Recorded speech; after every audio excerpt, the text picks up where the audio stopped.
साथ शेयर करने जा रहा हूँ। व्हाट्सएप ग्रुप में मेरे पास कहीं से वो आई थी, तो मुझे ये उसके सोर्स का व्हाट्सएप ग्रुप के अलावा कोई नहीं पता। और जब भी किसी की बात आप शेयर करें, जितना सोर्स आपके इल्म में हो वो ज़रूर आप बताएं।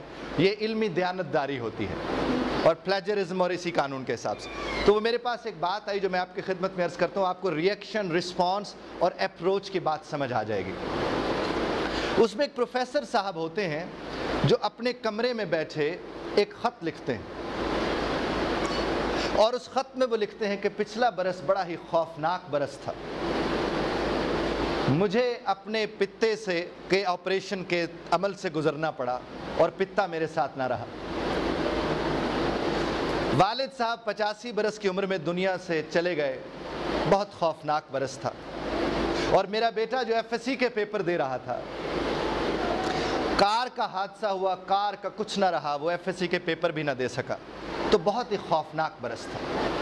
ये ख़त लिखकर वो साहब रखते हैं अपनी लाइब्रेरी में बैठे हुए, तो पीछे से बेगम साहिबा तशरीफ़ लाती हैं, वो उस ख़त को पढ़ती हैं और ख़त को पढ़ने के बाद वही ख़त लेकर वो दूसरे कमरे में चली जाती हैं और उस ख़त के दूसरी तरफ एक और ख़त लिखती हैं। और उस ख़त में वो क्या लिखती हैं, वो शुरू करती हैं कि पिछला बरस बड़ा ही शानदार बरस था। मैं जो इतने बरस से पित्ते की तकलीफ़ में मुब्तला था, खुदा ने मेरी जान खुलासी करवाई, अब वो मेरे साथ ना रहा। तकलीफ़ गई, दर्द गया।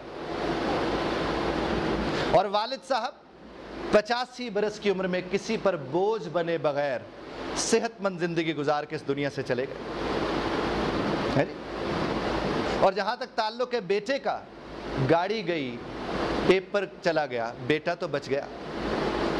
तो पिछला बरस मैं बहुत शुक्र अदा करती हूँ अपने खुदा का, बहुत ही शानदार बरस था। बात आप तक पहुँची? बात एक ही थी, पहलू बदला तो बात। हम अपनी ज़िंदगी में आने वाले तमाम तर मामलात को रिस्पॉन्ड करने की बजाय रिएक्ट करते हैं। आप किसी तकलीफ़ के अमल से गुजरे हो ना, आप उसका इजहार जब मुझसे करने लगेंगे तो इस वक्त भी आप उसी तकलीफ़ को उसी शिद्दत से महसूस कर रहे होंगे और ये आपके इख्तियार में था। उम्मीद है कि इस कहानी को सुनकर आप अप्रोच, रिएक्शन और रिस्पॉन्स की अहमियत से वाकिफ़ हो चुके होंगे। बहुत शुक्रिया सुनने का। अब इसी बात को लेकर आपने क्या करना है,